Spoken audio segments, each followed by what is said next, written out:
അയ്യോ എന്റെ കൂട്ടത്തിലല്ലേ 1-2 പാക്കറ്റ് സാധനമൊക്കെ ഇട്ടിട്ടുണ്ട്. എന്നോട് ഇത് ഹലോ അണ്ണ, ഹോട്ടൽ ഓപ്പണാ?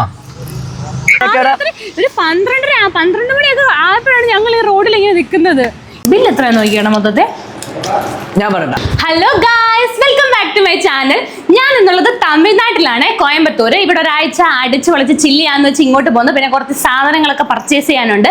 എൻ്റെ ഒരു ഫസ്റ്റ് ഇന്റർനാഷണൽ ട്രിപ്പ് വരുന്നുണ്ട്. അതിന് വേണ്ടി കുറച്ച് സാധനങ്ങളൊക്കെ പർച്ചേസ് ചെയ്യാനും പിന്നെ ഇവിടെ ഒക്കെ ഒന്ന് കുറച്ച് ദിവസം, ഒരു 10 ദിവസം അടിച്ചു പൊളിക്കാനും ഒക്കെ ആയിട്ട് നമ്മൾ ഇങ്ങോട്ട് കോയമ്പത്തൂർ പോയേക്കുവാണ്. നമ്മൾ റൂം എടുത്തിട്ടുള്ളത് നമ്മളുടെ കോയമ്പത്തൂർ എയർപോർട്ടിനടുത്തായിട്ടുള്ള ഒരു സ്ഥലത്താണ്. അപ്പം ഞാൻ ആ റൂമൊക്കെ നിങ്ങൾക്ക് സ്റ്റാർട്ടിങ് തൊട്ടൊന്ന് കാണിച്ചു തരാം. നമ്മളുടെ റൂം വരുന്നത് 2nd ഫ്ലോറിലാണ്. 301 ആണ് റൂമിൻ്റെ പേര്. തുറക്കുമ്പോൾ തന്നെ വിശാലമായിട്ടുള്ള ഒരു TV വരുന്നുണ്ട്. മണി സൗണ്ട് എന്ന് പറഞ്ഞാൽ TV, പിന്നെ നമുക്ക് സോഫ സെറ്റ്. ഞങ്ങൾ ഇവിടെ സാധനങ്ങളൊക്കെ കൊണ്ട് ഡംപ് ചെയ്ത് വെച്ചിരിക്കുകയാണ്, കുറേ സാധനങ്ങളൊക്കെ ആയിട്ട്. ഇതൊന്നും ഒതുക്കിയിട്ട് പോലും ഇല്ല. ഇവന്മാർ ഇവിടെ എൻ്റെ ചാനൽ കണ്ടോണ്ടിരിക്കുന്നത് കണ്ടോ? ഹായ്, എൻ്റെ സ്വിറ്റ്സർലൻഡ്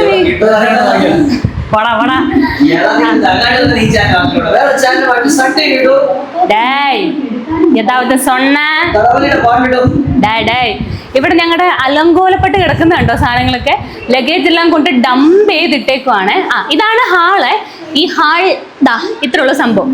എന്നിട്ട് നമ്മൾ നേരെ വരുന്നത് വേറൊരു ഡൈനിങ് ഏരിയയിലേക്കാണ്. ഇവിടെ നമുക്ക് കുറച്ച് സാധനങ്ങളൊക്കെ ഇവർ തന്നിട്ടുണ്ട്. ഒരു പേസ്റ്റ്, പിന്നെ ഷാംപൂ, സോപ്പ്, പിന്നെ ഇതുള്ളല്ലോ. ഇതെന്താണ് സംഭവം?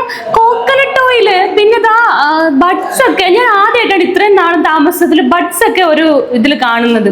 പിന്നെ നമുക്ക് കഴിക്കാനായിട്ടുള്ള പ്ലേറ്റ്, വെള്ളം. സാധാരണ നമ്മൾക്കൊക്കെ ഇല്ല, ഹോട്ടലിലൊക്കെ ചെല്ലുമ്പോഴത്തേനും ബോട്ടിലിനകത്ത വെള്ളം. ഇവിടെ ഈ ജാറിനകത്താണ് ഇവർ വെള്ളം തന്നേക്കുന്നത്. പിന്നെ വെള്ളം കുടിക്കാനായിട്ടുള്ള ഗ്ലാസ്, ഡൈനിങ് ഏരിയ. പിന്നെ ഇവിടെ റൈറ്റ് സൈഡിൽ ഒരു റൂം വരുന്നുണ്ട്. നമ്മൾ ഈ സാധനങ്ങളെല്ലാം കൊണ്ട് അലങ്കോലപ്പെടുത്തി ഇട്ടേക്കുവാണ്. ഇതൊരു 2 ബെഡ് വരുന്നുണ്ട്, ഒരു റൂം. പിന്നെ ഇതിനകത്ത് അറ്റാച്ച്ഡ് ഒരു ബാത്റൂമും ഉണ്ട്. പക്ഷേ ഈ ബാത്റൂം കുറച്ച് ഹൈജീൻ കുറവാണ്. ബാക്കി റൂംസ് ഒക്കെ അടിപൊളിയാണ്. കുറച്ചൊരു ഇതുള്ള പോലെ എനിക്ക് തോന്നിയായിരുന്നു കേട്ടോ. അത്ര ക്ലീൻ അല്ല. റൂമൊക്കെ അടിപൊളിയാണ് കേട്ടോ. പിന്നെ ഒരു കോമൺ ബാത്റൂം വരുന്നുണ്ട്, വാഷ് ബേസിൻ്റെ ഏരിയ. പിന്നെ നമുക്ക് കോമൺ ബാത്റൂം, അതൊന്നും അത്ര വൃത്തിയില്ല, കുറച്ച് എന്തൊക്കെയോ പ്രശ്നങ്ങളുണ്ട്. പിന്നെ ഒരു റൂമും കൂടെ എക്സ്ട്രാ വരുന്നുണ്ട്. ഇതാണ് അടുത്ത റൂം. റൂമൊക്കെ അടിപൊളിയാണ്, കിഡു റൂമാണ്. എനിക്ക് ഒരുപാട് ഇഷ്ടപ്പെട്ടു. നമുക്ക് സൗകര്യമൊക്കെ ഉണ്ട്. കബോർഡ് പക്ഷേ ഈ റൂമിൽ മാത്രമേ ഉള്ളൂ. ഇതാണ് കബോർഡ് വരുന്നത്. തോർത്തോണ്ട് തോക്കിയൊക്കെ നോക്കാം, അവന്മാർ അരട്ട് ചെയ്ത പണിയാണ്. പിന്നെ ഡൈനിങ് ഏരിയ കഴിഞ്ഞിട്ട് നമുക്ക് കിച്ചൺ വരുന്നുണ്ട്. ഇത് അപ്പാർട്ട്മെന്റ് ആണ്, അപ്പം വിത്ത് കിച്ചൺ ആണ് വരുന്നത്. കിച്ചണിൽ കബോർഡ് കാര്യങ്ങളൊക്കെ ഉണ്ട്. പിന്നെ വാഷ് ബേസിൻ്റെ ഏരിയ. ഇത് ഞങ്ങളല്ലേ വരുന്ന വഴിക്കില്ലേ നമ്മളുടെ പാലക്കാട് നിന്ന് കുറച്ച് ചക്ക വാങ്ങിയിരുന്നു. നമ്മുടെ റോഡരികിൽ ചക്ക കിട്ടത്തില്ല, അങ്ങനെ വാങ്ങിച്ചാണ് ഞങ്ങൾ ഇങ്ങോട്ട് പാലക്കാട് നിന്ന് വരുന്ന വഴിക്ക്. ഞങ്ങളൊരു 4 മണിയൊക്കെ ആയപ്പോഴത്തേന് ഇറങ്ങിയായിരുന്നു കേട്ടോ. ഒരു 8 മണിയൊക്കെ കഴിഞ്ഞപ്പോഴത്തേന് ഇവിടെ എത്തി സത്യത്തില്. പിന്നെ റൂമൊക്കെ നോക്കി കണ്ടുപിടിച്ച് കോയമ്പത്തൂരിന്റെ കുറച്ചൊരു ഉള്ള ഏരിയയിലേക്ക് ഞങ്ങൾ ഈ റൂം എടുത്തേക്കുന്നത്. അപ്പാർട്ട്മെന്റ് സെറ്റപ്പ് ആയതുകൊണ്ട്. അപ്പൊ അങ്ങനെ വരുന്ന വഴിക്ക് വാങ്ങിയതാണ് ചക്ക. പക്ഷേ ക്ലീൻ അല്ലായിരുന്നു, അതുകൊണ്ട് ഞങ്ങൾക്ക് കഴുകാൻ പറ്റില്ല. ഇവിടെ വന്നിട്ടാണ് കഴുകുന്നത്. പിന്നെ ഇവിടെ ഒരു ബാൽക്കണി ഉണ്ട്, ബാൽക്കണി കാണിച്ചു തരാം. തുറന്ന് വെളിയിലോട്ട് വേണം. ഇവിടെ ഇന്ന് കോയമ്പത്തൂർ എയർപോർട്ട് കാണാന്നൊക്കെയാണ് പറഞ്ഞത്. ആ ഭാഗത്ത് എവിടെയോ ആണ് കോയമ്പത്തൂർ. എനിക്ക് ഏറ്റവും ഇഷ്ടപ്പെട്ട കാര്യം എന്നാന്ന് പറയാമോ, ഇവിടുത്തെ കാറ്റ്. പിന്നെ ഭയങ്കര ശാന്തമായിട്ടുള്ള സ്ഥലമാണ്. എൻ്റെ അലപ്ര മാത്രമേ ഇതിനകത്ത് കേൾക്കുന്നുള്ളൂ, വേറൊരു ബഹളം പോലും ഇല്ല. ഫ്ലൈറ്റ് എങ്കിരുന്നോ വരെയല്ല, സോറി അത് ഓട്ടോയായിരുന്നു. അല്ല, ഫ്ലൈറ്റ് വിമാനം പോണ്. അവിടെ നിങ്ങൾക്ക് കാണാൻ പറ്റുന്നുണ്ടോ? ഒരു വിമാനം വന്നിറങ്ങി. അയ്യോ നിങ്ങൾ കണ്ടോ? എൻ്റെ അമ്മ, കറക്റ്റ് ടൈമിങ്. ഇവിടെ തൊട്ടടുത്താണ് അപ്പൊ കോയമ്പത്തൂരിന്റെ എയർപോർട്ട്. ഇതെന്നെ ഒരു എയർപോർട്ട് പ്ലെയിൻ പോണ്. ഞാൻ കറക്റ്റ് തുറന്നു വന്ന സമയത്ത് തന്നെ. അടിപൊളി. ഞങ്ങൾ കറക്റ്റ് തുറന്നു വന്ന സമയത്ത് തന്നെ സ്റ്റാർട്ട് ചെയ്തു. ഞാനത് വിചാരിച്ചു സൗണ്ട് ഓട്ടയുടെ എന്ന് വിചാരിച്ചു, പക്ഷെ അല്ലായിരുന്നു. അത് കറക്റ്റായിട്ട് കിട്ടിയായിട്ട് അടിപൊളി കേട്ടോ. അപ്പുറം ഈ കാണുന്നതാണ് കോയമ്പത്തൂർ എയർപോർട്ട്. നല്ല ഭംഗിയുണ്ടല്ലോ. ഇവിടെ ലൈറ്റ് ഭയങ്കര രസമാണ്. ഫുൾ ഇരുട്ടാണെങ്കിൽ ലൈറ്റ് മാത്രമേ കാണാൻ പറ്റുള്ളൂ. നല്ല രസമുണ്ട്. ഗായ്സ്, നമ്മൾ അങ്ങനെ എല്ലാവരും റെഡി ആയിട്ട് ഫ്രഷായി ഇറങ്ങിയിട്ട് ഫുഡ് കഴിക്കാൻ പോവാണ്. ഈ സമയത്ത് ഇപ്പോൾ ഒരു 11:30 ഒക്കെ ആയിട്ടുണ്ട്. ഈ സമയത്ത് തുറന്നിരിക്കുന്ന കോയമ്പത്തൂരിൽ ഏത് റെസ്റ്റോറൻറ്റ് ഉണ്ട് എന്നൊന്നും അറിഞ്ഞുകൂടാ. ഏതെങ്കിലും ഒന്ന് പോയി നോക്കാമെന്ന് വെച്ചു. പിള്ളേരെ പോകാം. അപ്പം ഞങ്ങൾ ഫുഡ് കഴിക്കുന്ന സ്പോട്ടിലോട്ട് പോവാണേ. ഇത് മൊത്തത്തിലൊരു പണ്ടത്തെ ഏതോ ഫ്ലാറ്റ് ഇവരിങ്ങനെ അപ്പാർട്ട്മെന്റ് സെറ്റപ്പ് ആക്കിയതാന്ന് തോന്നുന്നു അല്ലേടാ അത്? ആ ലിഫ്റ്റ് കണ്ടോണേ എടാ സ്റ്റാർട്ടിങ് കാണിച്ചു കൊടുത്ത് ഇങ്ങനെ ലിഫ്റ്റ് അടഞ്ഞിരിക്കും ഈ സാധനം. ഫസ്റ്റ് ഒരു ഡോർ ഇങ്ങനെ അടയും, പിന്നെ സെക്കൻഡ് ഒരു ഡോർ ഇങ്ങനെ അടയും. എന്നിട്ട് നമ്മൾ തന്നെ അടുത്ത് വന്നിട്ട് ഫസ്റ്റ് ഡോർ തുറക്കണം, പിന്നെ അടുത്ത സെക്കൻഡ് ഡോർ തുറക്കണം. മറ്റേ സിനിമ കാണുന്ന പോലെ നിങ്ങളെല്ലാരും പോയി കഴിഞ്ഞിട്ട് നമ്മൾ തന്നെ ഇതെല്ലാം എടുത്ത് കഴുകി വയ്ക്കും. അതുപോലത്തെ സെറ്റപ്പാണ് ഇവിടെ. ഈ സമയത്ത് ഏത് റെസ്റ്റോറന്റ് ഉണ്ടോ? 24/7 ഒരു ടർഫിന്റെ മുകളിൽ ഒരു ഹോട്ടലുണ്ട്. 24 hours ഉള്ള ഹോട്ടൽ. പിന്നെ റേസ് കോഴ്സ് ഒരു എന്താ പറയുക വലിയൊരു VIP ഉണ്ട്. അവിടെ എല്ലാ ഷോപ്പും 8 മണി വരെ ഉണ്ട്. പിന്നെ ഇവിടെ ലിഫ്റ്റ് നമ്മൾ തന്നെ അടയ്ക്കണം. ഇവന്മാര് ലിഫ്റ്റ് കയറിയിട്ട് രണ്ടും ചെക്കി ഇവിടെ ഇരിക്കുവാണ്. നമ്മൾ നടന്നിട്ടില്ല മറ്റത് നമ്മളിത് ഒന്നടച്ച് പിന്നെതാ നമ്മള് പ്രസ് ചെയ്യണം. നിങ്ങൾ എന്ത് ഓർമ്മ കയറിയിരുന്നു? ഞാൻ ഇപ്പൊ പറഞ്ഞല്ലോ ലിഫ്റ്റ് അങ്ങനെ ഓപ്പറേറ്റ് ചെയ്യണ്ടായത്. നമുക്ക് ഓർമ്മയില്ലല്ലോ. അപ്പൊ നമ്മള് ഫുഡ് കഴിക്കാൻ പോകുന്നു. ഈ സമയത്ത് നമുക്ക് ഇവിടെ വേറെ ഗസ്റ്റ് ഒക്കെ വന്നു കേട്ടോ. നമുക്കപ്പം നമ്മൾ മലയാളികളായിട്ട് നമ്മൾ ഇങ്ങോട്ട് വന്നപ്പോൾ ചായ കുടിക്കാൻ ഒരു റെസ്റ്റോറൻറ്റിൽ കയറിയായിരുന്നേ. അവിടുത്തെ ചേട്ടൻ മാത്രം മലയാളിയായിരുന്നു. ഞങ്ങളോട് മലയാളത്തിലൊക്കെ സംസാരിച്ചായിരുന്നു. പക്ഷെ ഇവിടെ വന്നപ്പോൾ ഫുള്ള് തമിഴാണ്. പക്ഷെ തമിഴ് ഇതിനൊരു കോമഡി എന്നറിയാമോ? തമിഴ് എനിക്കും അബിക്കും കുറച്ചറിയാം തമിഴ്. പക്ഷേ നന്ദുവിനൊട്ടും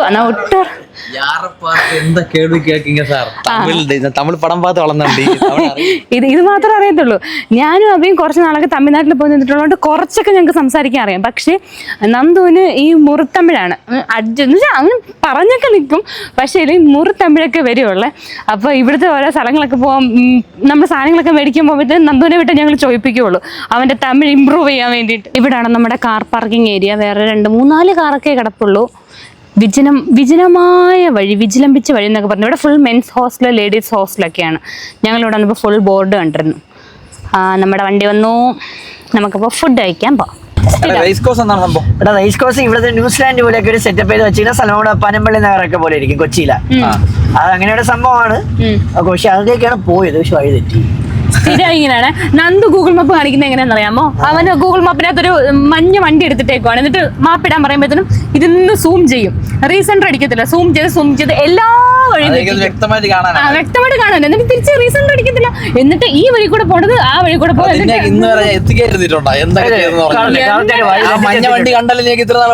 കിലോമീറ്ററിന് 20 കിലോമീറ്റർ ഓടിയിട്ട് എത്തിക്കും. കന്യാകുമാരി പോയി അതിൽ മതിൽ പിടിച്ചിരുന്നത് എന്റെ പ്രശ്നമല്ല. ഒന്ന് വെള്ളത്തിനകത്ത് പോയി, ഒന്ന് റെയിൽവേ സ്റ്റേഷന് നടുക്കോയി. പിന്നെ ഇവൻ കൊണ്ടുവന്ന വഴികളല്ലേ കാറെന്ന് പറഞ്ഞിട്ട് ഞങ്ങൾ 2 വീലർ പോകുന്ന സ്ഥലങ്ങളിൽ നടക്കാൻ പറ്റുന്ന വഴികളിലൊക്കെയാണ് ഇവൻ കൊണ്ടുപോയിരുന്നത്. ചില സമയങ്ങളല്ല മോനെ, നീ കൊണ്ടുപോകുന്ന ഒരു 90% ഇങ്ങനെ കൊണ്ടുപോകുള്ളൂ. ഇതാണ് നമ്മുടെ Coimbatore IT park, techno park ഒക്കെ ഇല്ലേ? IT പാർക്കാ? ഇവിടെ വന്നപ്പോൾ സ്ഥലങ്ങളൊക്കെ വന്ന് രത്തിനം, സുന്ദരം, നമുക്ക് മനസ്സിലാത്ത പേരുകളാണ്. ഇവിടെ അങ്ങനത്തെ കുറച്ച് ശൈലികളുള്ള പേരുകളൊക്കെയാണ് വരുന്നത്. ഇവിടെ ഫുൾ തമിഴിലാണ് എഴുതി വെച്ചേക്കുന്നത്. അവയ്ക്ക് തമിഴ് വായിക്കാൻ കുറച്ചറിയാം. എനിക്ക് പറയാൻ മാത്രമേ അറിയത്തുള്ളൂ. പറയാന്ന് വെച്ചാൽ വലുതായിട്ടൊന്നും എഴുതാനല്ലേ അറിയാവോ, വായിക്കാൻ അറിഞ്ഞൂടല്ലോ. ഇവ തമിഴൊക്കെ വായിക്കുക, അക്ഷരങ്ങളൊക്കെ കൂട്ടിയിട്ട്. പക്ഷെ ഞങ്ങൾക്ക് എനിക്ക് അത്ര കഴിവില്ല. ഞാൻ കൊച്ചിലോട്ട് തമിഴ് സിനിമ ഞാൻ വന്നിട്ടുള്ള വെച്ചിട്ട് തമിഴ്നാട്ടിൽ വരുമ്പോഴേ കോയമ്പത്തൂർ കുറച്ചൊരു സ്പേഷ്യസ് ആണ്, ഭയങ്കര സ്പേഷ്യസ് ആണ്. നല്ല വൃത്തിയുള്ള റോഡ്. ഇവിടുന്ന് മെട്രോ പെയിന്റ് അടിച്ചോണ്ടിരിക്കുകയാണ്. മെട്രോ അല്ല, അത് പാലമാണ്. പാലക്കാട് മെട്രോ പെയിന്റ് അടിച്ചോണ്ട് നല്ല ഭംഗിയുണ്ട് കാണാനായിട്ട് അല്ലേ? ഈ റോഡ് നല്ല രസമാണ്. 2 ഗാർഡനൊക്കെ വെച്ച്. ഞാൻ പറഞ്ഞില്ലായിരുന്നു നേരത്തെ, ഞാൻ പ്ലെയിൻ കാണിച്ചില്ലായിരുന്നു. നമ്മൾ താമസിക്കുന്നത് തൊട്ടടുത്താണ് കോയമ്പത്തൂർ എയർപോർട്ട് വരുന്നത്. റൂമിൽ കയറിയപ്പോ തന്നെ ഒരു ഫ്ലൈറ്റ് ഇങ്ങനെ ഇതാണ് അഭി പറഞ്ഞ റേസ് ഹോഴ്സ് എന്ന് പറഞ്ഞ സ്ഥലം. ഇവിടെ ഫസ്റ്റ് ഒരു സ്റ്റാച്ചു പോലൊക്കെ ഉണ്ട്. ഇതിനകത്തൊരു ഹോഴ്സിന്റെ പുറത്തൊരു പുള്ളി, അതാണ് ഇനി ഇത് റേസ് ഹോഴ്സ് എന്ന് പറയുന്നത്. നമ്മളുടെ ഒരു സിറ്റിംഗ് ഏരിയ ഒക്കെയാന്ന് തോന്നുന്നു. പിന്നെ വേറൊരു സ്റ്റെപ്പിന്റെ അടുത്തൊരു പുള്ളി നിൽപ്പുണ്ടല്ലോ. ഇവരാരാന്ന് സത്യത്തില് എനിക്ക് അറിഞ്ഞൂടാ കേട്ടോ. ആരാടാ അത്? അതെനിക്കും അറിയത്തില്ല. നമുക്ക് അറിഞ്ഞൂടാ. ഇതാണ് റേസ് കോഴ്സ്. വീണ്ടും അത് മറ്റേ ജല്ലിക്കെട്ട് കാളയല്ലേ അത് ഫുള്ള്? അതെ മറ്റേ ലൈറ്റ് ഒക്കെ ഉള്ള അടിപൊളി സെറ്റപ്പ്. ഇതാണ് റേസ് കോഴ്സ്. ഇത് ഈവനിങ് വാക്കിനൊക്കെ വരുന്ന സ്ഥലമാണ്. എഴുതി വെച്ചിട്ടുണ്ട് നല്ല രസല്ലേ? അതാണ് ഞാനും പറയാം കോഴ്സ്. റേസ് കോഴ്സ് ഇതാണ്ട റൈസ് കോഴ്സ് റോഡ്. റോഡ്. ഓ ഇവിടെ മെയിൻലി എന്തെന്നറിയാമോ, ഈവനിങ് നാളെ നമുക്ക് വൈകിട്ട് വരുമ്പോൾ 4 മണി തൊട്ട് സ്റ്റാർട്ട് എല്ലാവരും ഹോംലി ഫുഡൊക്കെ ഇവിടെ കൊണ്ടുവയ്ക്കും. വീട്ടിൽ നിന്ന് ഉണ്ടാക്കിയ ഫുഡ് കംപ്ലീറ്റ് ഇവരെ ചേച്ചിമാരൊക്കെ കൊണ്ടുവയ്ക്കും. നല്ല രസമാണ് വൈകിട്ട്. സിറ്റിംഗ് ഏരിയ ഉണ്ട്, നല്ല സിറ്റിംഗ് ഏരിയ. നമ്മുടെ ക്യൂൻസ് വാക്ക് വേ പോലെ ഉണ്ടല്ലേ, ക്യൂൻസ് വാക്ക് അടിപൊളിയാക്കി. ഇവിടുത്തെ ഫുഡ് ഐറ്റംസ് പാർക്ക് എല്ലാം ഉള്ളതുകൊണ്ട് നല്ല രസമാണ്. ഇപ്പോഴും ആൾക്കാരുണ്ട് കേട്ടോ, നൈറ്റ് ആയാലും രാത്രി 11 ആയിട്ടുണ്ട്. ഇപ്പോഴും നല്ല അത്യാവശ്യം ആൾക്കാരുണ്ട്. ചെറിയ പാർക്ക്, കുട്ടികൾക്ക് കളിക്കാനുള്ള സാധനങ്ങളൊക്കെ നോക്കണത് കണ്ടതാ, കുട്ടികളൊക്കെ കളിപ്പിക്കുന്ന പേരൻസ് ഒക്കെ. നല്ല രസമാണ് റൈസ് കോഴ്സ് എന്ന് പറഞ്ഞാൽ, നല്ല രസമാണ്. ഈ കോയമ്പത്തൂരിൽ ഇങ്ങനെ ഒരു സ്ഥലമല്ലേ? ഇനി ഇവിടുത്തെ ഇഷ്ടംപോലെ ഏരിയ ഉണ്ട്. പക്ഷെ ഇതെന്ന് പറയുന്നത് മെയിൻലി ഈവനിങ് ആണ്. ഒരു മോർണിംഗ് ഒന്നും വലിയ ഇതായിരിക്കത്തില്ല, ഈവനിങ്. ഇപ്പൊ നമ്മൾ നൈറ്റ് ആയിപ്പോയി, ഇല്ലെങ്കിൽ ഒരു നല്ല ഇതൊക്കെ കാണും, ഫുഡ് ഐറ്റംസ് കുറെ കാണും. അപ്പോൾ കുറെ എക്സ്പ്ലോർ ചെയ്യാൻ ഫുഡ് ഐറ്റംസ് ആണ്. ഇവിടെ 3 പ്രതിമകളുണ്ട്. ആദ്യത്തെ 2 പേരെ എനിക്കറിയാം, അതായത് നമ്മുടെ ജയലളിത, പിന്നെ ഇത് എംജിആർ, ഡോക്ടർ പുരച്ചി കലഞ്ഞർ എംജിആർ, പുരച്ചി തലൈവർ എംജിആർ. കലഞ്ഞറാണ്, തലൈവറാണ്, ഇല്ലാത്ത ഒന്നുമില്ല എല്ലാത്തിന്റെയും. ഇത് മനസ്സിലാവുന്നില്ലല്ലോ ഇത് ആരാണെന്ന് എനിക്ക് മനസ്സിലാവും, അതുകൊണ്ട് പറയുന്നില്ല. ആർക്കെങ്കിലും അറിയാവുന്നുണ്ടെങ്കിൽ ഒന്ന് പറഞ്ഞു തരണേ. ഇത് കറക്റ്റ് ഗാന്ധി നമ്മുടെ കോയമ്പത്തൂരിലെ സെൻട്രലാണ്, ബസ് സ്റ്റാൻഡിന്റെ തൊട്ടിപ്പുറത്ത് വച്ചേക്കുന്നത്. കാറ്റല്ലേ, നല്ല വൈവല്ല എടാ. പറക്കണ് എടാ എന്റെ നല്ല കാര്യല്ലേ. നിങ്ങൾക്ക് വേണ്ടി മഴ കാണും. ഞാൻ ഇത് വാങ്ങിച്ചു ഇടയ്ക്കിടയ്ക്ക് കഴിക്കാൻ വേണ്ടിട്ട്. 40 രൂപ ഒരു പാടല. ഇത് ഞാൻ ഒരു ഇത് ചെറിയ പഴമാണ്, പെട്ടെന്ന് തീരും. 50 രൂപ. അത് മൊത്തമായി 80 രൂപ. ഇതിലെ പോട്ടെ, ഇതിലെ പോട്ടെ. വലിയ ശേഖരമാണല്ലേ. ക്രോസ് കട്ട് റോഡാണ് പഴം പിടിക്കാൻ വന്നിരിക്കുന്നത്. ഇവിടെ ഭയങ്കര കാറ്റ്, മുടിയൊക്കെ പറന്ന് പല വഴിക്ക് പോകുന്നു. നല്ല രസമുണ്ട്. ഇവിടെ നമ്മുടെ ചെന്നൈ സിൽക്സ് ഒക്കെ ഉണ്ട്. ചെന്നൈ സിൽക്സ് അല്ല, എല്ലാ ടെക്സ്റ്റൈൽസും ഉണ്ട്. കുമരനുണ്ട്, ചെന്നൈ സിൽക്സ്, ഗണപതി സിൽക്സ്, രാംരാജ്, പോത്തീസ്. ഇതിന്റെ സിൽക്സിന്റെ ഏരിയ അമ്മേ, കാറ്റ് നോക്ക്, അടിപൊളി. നന്ദ ഇപ്പൊ പറന്നു പോകുന്നുണ്ട് നോക്ക്. നമ്മള് ചെറുതായിട്ടൊന്ന് പെട്ടോ, ഫുഡില്ലായിരുന്നു. ഞങ്ങൾ 2-3 പോലീസുകാരോട് ഇവിടുത്തെ റെസ്റ്റോറൻ്റ് ഒക്കെ ചോദിച്ചായിരുന്നേ. അവര് 3 പോലീസുകാർ 3 റെസ്റ്റോറൻ്റ് ആണ് പറഞ്ഞു തന്നത്. 3 സ്ഥലത്തുണ്ട്. ഞങ്ങൾ 3 വഴിക്കും പോയി നോക്കിയിട്ട് റെസ്റ്റോറൻറ്റ് ഓപ്പൺ ഇല്ല. അപ്പം നമ്മൾ യൂട്യൂബിൽ ഒരു വീഡിയോ കണ്ടിട്ട് അതിൽ നിന്ന് നമ്പർ എടുത്ത് വിളിക്കാൻ പോവാണ്. അങ്ങനെ അവർ ഓപ്പൺ ആണെന്നുണ്ടെങ്കിൽ നമുക്ക് അങ്ങോട്ട് പോവാലോ. അതിന് ഹലോ അണ്ണ, ഹോട്ടൽ ഓപ്പണാ? അപ്പം പട്ടിന്റെ എത്തില്ല. അപ്പൊ പിന്നെ നമുക്ക് റൂമിലോട്ട് പോയാലോ? ഞാനേ ആ ബേക്കറി, ആ ഗാന്ധിപുരത്തിന് അവിടെ ബേക്കറിയിൽ എന്തെങ്കിലും കാണാം. എടാ ഇവനല്ലേടാ നന്ദു നമ്മുടെ അടുത്ത് പറഞ്ഞത് ഇവിടെ 24 hours റെസ്റ്റോറന്റ് 3-4 നോക്കി വെച്ചിട്ടുണ്ട്. വൻ തള്ളായിരുന്നു. ഞാൻ 210 വീഡിയോ 5 ദിവസം ഡൗൺലോഡ് വെച്ചിട്ടുണ്ട്. എനിക്ക് ഇവിടുത്തെ എല്ലാ റെസ്റ്റോറന്റ് അറിയുന്നത്. സ്ഥിര പരിപാടി തന്നെ. ഇത് കടച്ചടാ. 24 hours ഹോട്ടൽ. 24 hours നീ വരുന്ന നടച്ചിട്ടായിരിക്കും അല്ലേടാ? എല്ലാം തയ്യാറാണ് ഇവനെ കൊണ്ട് പോകുന്നത്. ഭാഗ്യം അതാദ്യം വാങ്ങിച്ചു വെച്ചത്. നമ്മളങ്ങനെ പാതിരാത്രി തുറന്നിരിക്കുന്ന റെസ്റ്റോറൻറ്റ് ഇവിടെ കണ്ടുപിടിച്ചു. SS ഹൈദരാബാദ് ബിരിയാണി. എല്ലാ സാധനങ്ങളും ഉണ്ടല്ലോ. BBQ, tandoori, sea food, Chinese, Indian, എല്ലാവിധ ഐറ്റംസും ഉള്ളത്. ശരി, ഇപ്പൊ എന്തെങ്കിലും കാണുമോ? ഇവര് ക്ലോസ്ഡ് ആണോ? അല്ല, ഓപ്പൺ ആണ്. ഭാഗ്യലക്ഷ്മി. നമുക്കിവിടെ കുറേ ഫുഡ് ഐറ്റംസ് ഒക്കെ ഉണ്ട്, പക്ഷെ മിക്കതും ഇപ്പം ഇല്ല. ഇവർ ചിക്കൻ ബിരിയാണി പിന്നെ 1-2 ഐറ്റംസ് ഒക്കെ ഉള്ളത് മാത്രമാണ് പറയുന്നത്. First biryani chicken biryani full നമുക്ക് ഷെയർ ചെയ്യാം. ഇവരുടെ ബിരിയാണി എന്ന് പറയുന്നത് 3 പേർക്ക് ഷെയർ ചെയ്യുന്ന ഓണല്ലേ. ഫസ്റ്റ് ബിരിയാണി ഒരു ചിക്കൻ ബിരിയാണി നമുക്ക് ഷെയർ ചെയ്യാം. ഇവർക്ക് കോമ്പോ ഉണ്ട്. 250 രൂപ ഉണ്ട്. പക്ഷെ ഇപ്പൊ നൈറ്റ് ആണ്, 12 മണി ഉണ്ടില്ല, അല്ലെങ്കിൽ തീർന്ന്. ആ കോമ്പോയിൽ എന്തൊക്കെ ഉണ്ടെന്ന് അറിയാമോ? ഒരു ബിരിയാണി ബക്കറ്റ്, ചിക്കൻ പീസ് 1, ഒരു boiled egg, chicken 65 2 piece, onion റാത്ത, ബ്രെഡ് ഹൽവ, വാട്ടർ ബോട്ടിൽ. ഇത്രയും കൂടി 250 രൂപ. ചിക്കൻ ബിരിയാണിക്ക് ആദ്യം ഒരു സാധനം ബ്രെഡ് ഹൽവ. ബിരിയാണിയോട് കൊടുത്തു. നമുക്ക് അങ്ങനെ ഒന്നുമില്ലല്ലോ അവിടെ. ബ്രെഡിന്റെ ടേസ്റ്റ് ഉണ്ടോ? ബ്രെഡിന്റെ ടേസ്റ്റ് ഞാൻ നോക്കട്ടെ. ബ്രെഡ്, നെയ്, മധുരത്തിലുള്ള പഞ്ചസാരയാണെന്നോ അങ്ങനെ എന്തൊക്കെ ടേസ്റ്റ്. കറക്റ്റ് നമ്മുടെ എന്തോ തിരുനെൽവേലി ഹൽവ പോലെ ഉണ്ട്. അതുപോലത്തെ സംഭവം പറഞ്ഞ സാധനം വന്നിട്ടുണ്ട്. ഇതിന്റെ പേരെന്തായിരുന്നു? ലെമൺ മാർഗരേറ്റ. ഈ ലെമൺ മാർഗരേറ്റ ഇതിന് ഐസ് ഒക്കെ വെട്ടി വിട്ടേക്കുന്ന മണ്ടയ്ക്ക്. അതാണ് മാർഗരേറ്റ. കൊള്ളാതെ ലെമൺ മോളി വെച്ചിട്ടുണ്ട്, ബാക്കിയെല്ലാം വെള്ളം. കാണാൻ കൊള്ളാം. നോക്കട്ടെ.